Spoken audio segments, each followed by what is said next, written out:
जनतालाई मात्रै जरिवाना तिराउने होइन, यदि आफ्नो जिम्मेवारी पूरा गर्न नसकेमा सडक विभाग, नगरपालिका, यातायात व्यवस्था कार्यालय, जिल्ला ट्राफिक प्रहरी कार्यालय, विद्युत प्राधिकरण सबैलाई कारबाही गर्नुपर्ने, जरिवाना तिराउनु पर्ने माग चाहिँ सामाजिक सञ्जालमा व्यापक रूपमा उठिरहेको छ है। जसमा खाल्डो देखिएको 24 घण्टाभित्र नपुरेमा सडक विभाग अथवा चाहिँ नगरपालिकालाई 1 लाख जरिवाना तिराउनु पर्ने, सडकको लेन र मार्किङ अस्पष्ट भएमा अर्थात् नबुझिने भएमा सडक विभागलाई 50,000 जरिवाना तिराउनु पर्ने, त्यसै गरी ट्राफिक बत्ती बिग्रेको अवस्थामा नबनाएमा 1 लाख जरिवाना, अनि ट्राफिक प्रहरीले उचित युनिफर्म नलगाएमा र रुखो व्यवहार देखाएमा चाहिँ 50,000 जरिवाना गर्नुपर्ने चाहिँ माग छ।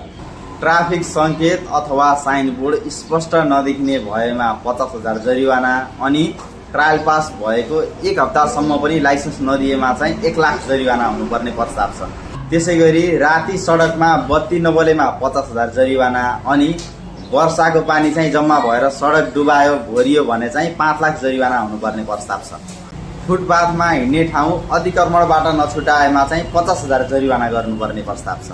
त्यसै गरी कागजात प्रक्रिया अनलाइन अथवा पारदर्शी नबनाएमा चाहिँ 1 लाख रुपियाँ जरिवाना गर्नुपर्ने माग छ। अनि एम्बुलेन्सलाई बाटो दिने प्रणाली नबनाएमा चाहिँ 2 लाख जरिवाना गर्नुपर्छ भनिएको छ है।